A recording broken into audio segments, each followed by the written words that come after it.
Hi guys, JM here and welcome back to another hair reband tutorial video. And for today's video, isabay-sabay nating panoorin kung maganda nga ba ang performance nitong Bremod hair straightening sa pagre-reband, lalong-lalo na sa pagre-reband ng mga makakapal na buhok. And if interested kayong malaman, just keep on watching.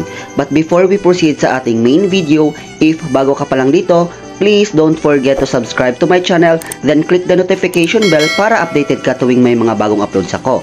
So, without further ado, let's jump to my video.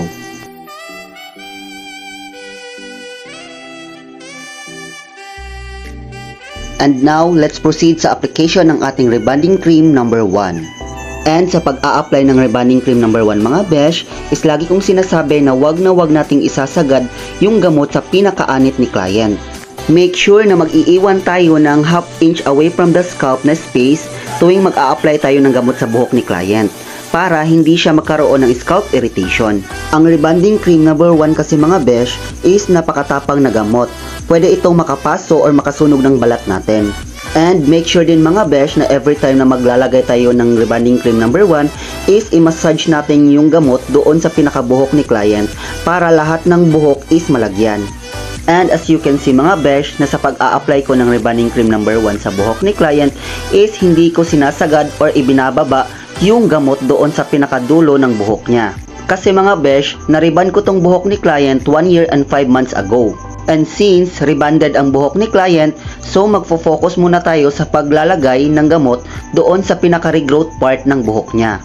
Iwasan muna natin na malagyan ng gamot yung rebanded na part ng buhok ni client para hindi ito masunog or worse magkaputol-putol since chemically treated na ito. Kasi mga besh, ang ganitong mga klase ng buhok na rebanded or chemically treated na is madali na lang siyang tablan ng gamot. And as you can see mga besh, na medyo buhaghag na yung rebanded part ng buhok ni client. Kaya papatikimin natin yan ng gamot mamaya. Pero kailangan muna nating lutuin yung pinaka-regrowth part ng buhok ni client bago tayo mag-apply ng gamot doon sa rebanded na part.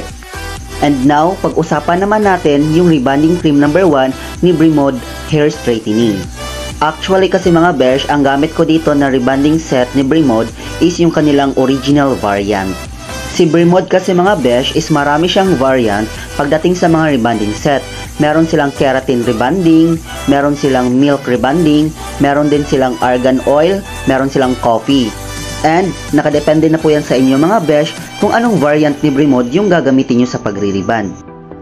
And pagdating naman dito sa rebanding cream number 1 ni Bremod, which is yung original variant, ang pinakagusto ko dito is yung amoy niya. Hindi matapang yung amoy ng gamot na ito, which is good pagdating sa mga rebanding cream number 1. Unlike na mga ibang brand na yung kanilang mga rebanding cream number 1 is sobrang tapang at sakit talaga sa ilong. And ang pangalawang nagustuhan ko sa rebanding cream number 1 na ito is yung consistency niya.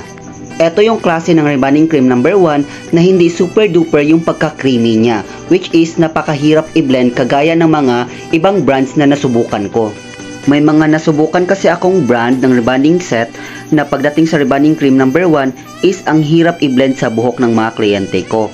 Kasi napaka-creamy ng consistency ng rebanding cream number 1 nila. Pero pagdating naman dito sa rebanding cream number 1 ni Bremod is gustong-gusto ko yung consistency niya. Hindi siya masyadong creamy at madali lang siyang i-blend sa buhok ni client. Then, after kong mag-apply ng rebanding cream number 1 dito sa regrowth part ng buhok ni client is ibababad muna namin ito ng at least 1 hour since may kakapalan at kinky ang buhok ni client. And take note din mga besh na pagdating sa pagbababad ng rebanding cream number 1 sa buhok ng mga clients natin is wag tayong magre-rely sa mga instructions na nakalagay sa packaging ng rebanding set na ginagamit natin. Hindi kasi pare-parehas ang mga buhok mga besh.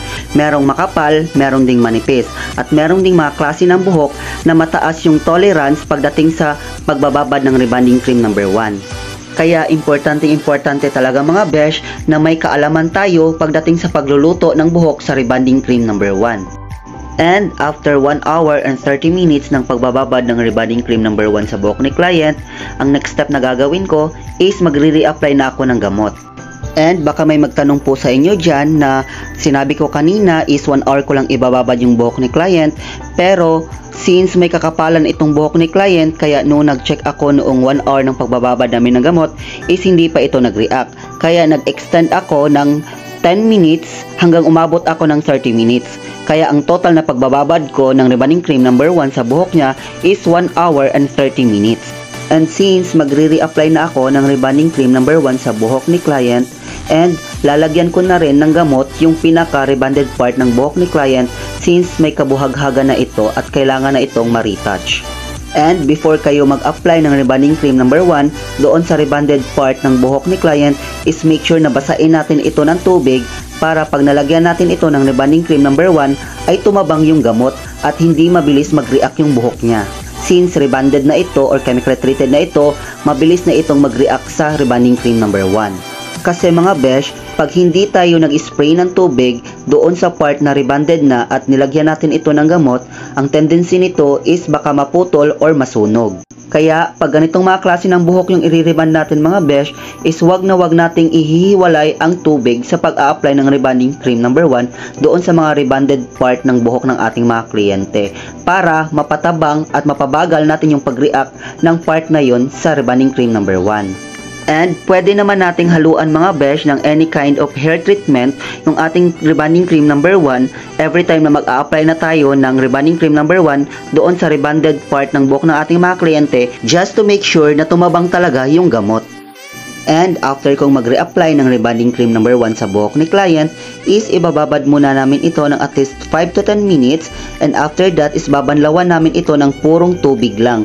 Hindi kami gagamit ng any kinds of hair treatments. Purong tubig lang po ang igagamitin nating pangbanlaw and i-blow dry namin ito ng 100% dry. Then, after kong mabanlawan at mapatuyo ang buhok ni client is nag-proceed agad kami sa pagpaplansya ng buhok niya.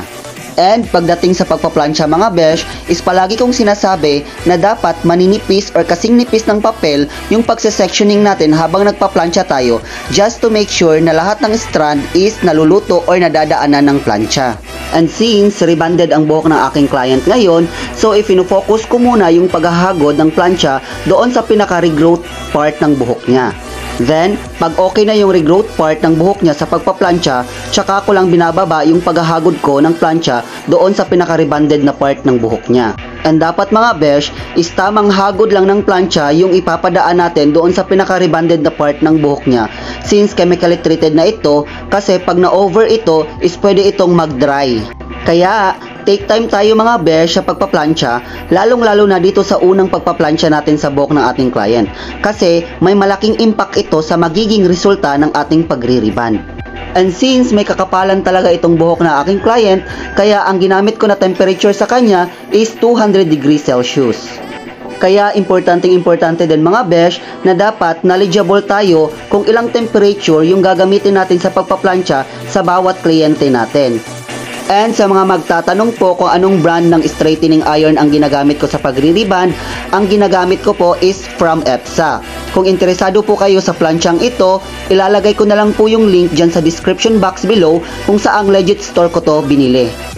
And after kong plansyahin ang buhok ni client, is papahingahin muna namin ito ng at least 5 to 10 minutes or hanggang sa lumamig ito bago tayo mag-proceed sa pag-a-apply ng rebonding cream number 2 or yung tinatawag na neutralizing cream. Then, after naming mapalamig ang buhok ni client, is nag-proceed agad kami sa pag-a-apply ng rebonding cream number 2. And take note din tayo mga besh na sa pag-a-apply ng rebonding cream number 2 sa buhok ng mga kliyente natin, is wag na wag nating titipirin yung buhok nila sa gamot. Since yung buhok ng aking client ngayon is dumaan na sa pagpaplansya kanina, so ang tendency nito is mabilis itong mag-absorb ng gamot.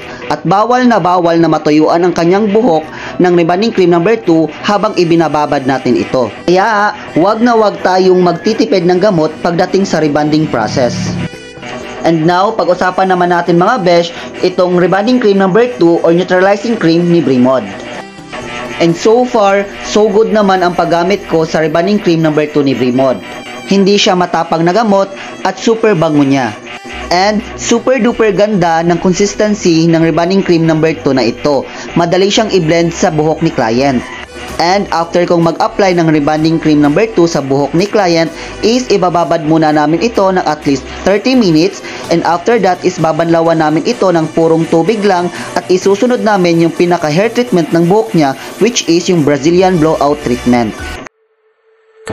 And here is the final result ng ating hair reband gamit ang Bremod Hair Straightening. So, ano ang masasabi nyo mga besh? Pakak ba or hindi? And kung meron kayong mga questions, suggestions, or recommendations, just feel free to comment down below mga besh. And I hope na nag-enjoy at may natutunan kayo sa ating hair reband tutorial ngayon mga besh. So, see you on my next video!